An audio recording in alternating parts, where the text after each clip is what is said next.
Hi, my name is Carolina Almeida. I'm International Advisor at Geledés Black Women Institute, which is an organization from Brazil.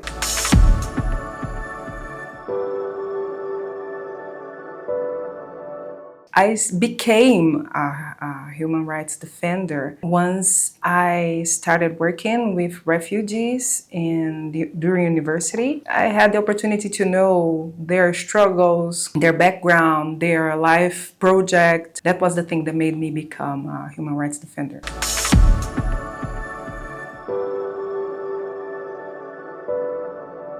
Actually, I'm inspired by Sueli Carneiro, one of the founders of Geledés Black Women Institute, a great historical leader of the Black feminist movement in Brazil and Latin America. And I feel that I'm only here today, I'm only able to be a defender because she was the first one building this path for Black women in Brazil and in Latin America.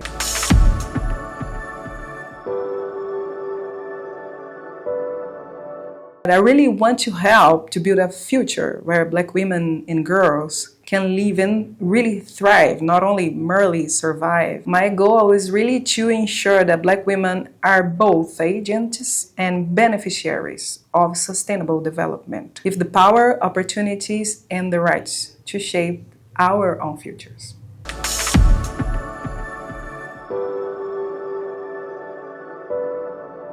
Economic development in Brazil is not commonly understood or approached as a human right. That is the main problem. Even though access to economic opportunities is deeply connected to the realization of other rights, Black women in Brazil is living what we call an economic confinement. Since the abolishment of slavery, Black women are still, since then, on the basis of the economic pyramid, of the social pyramid in Brazil. This is something that we need to change urgently.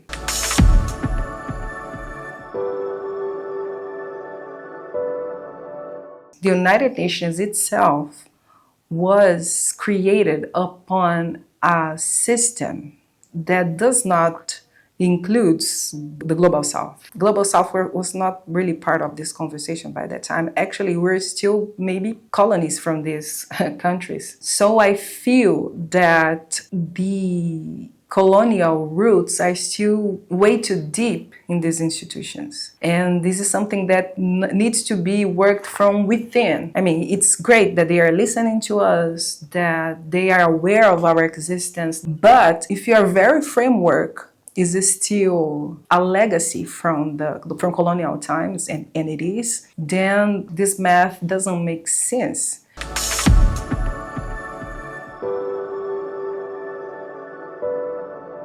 It's really comfortable to have all the privileges. Does it make sense they want to go back to imperialist practices? Of course, because they are being privileged on this. But history has shown that societies are stronger when they are able to protect rights rather than restrict them. Human rights are not an obstacle to development or sovereignty.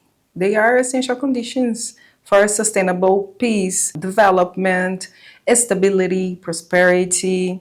Human rights benefit everyone.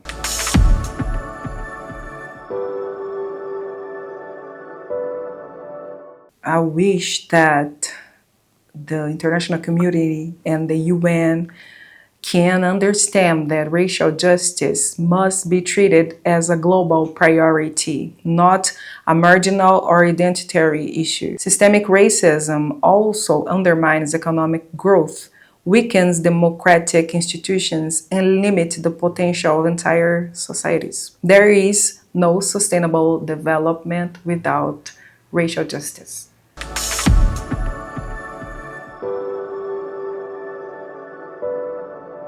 The Brazilian state in the past was able to design a public policy that was targeted on a specific ethnic groups, which were the European immigrants that went to Brazil. They invited these immigrants to Brazil, the white European immigrants, to work in Brazil, and the African population was left aside. What we are really asking nowadays is that the Brazilian state can once again develop public policy that targets an ethnic group, and this ethnic group would be the women of African descent. At this time, really guarantee that we are properly integrated into society as beneficiary of fundamental rights and as agents of prosperity.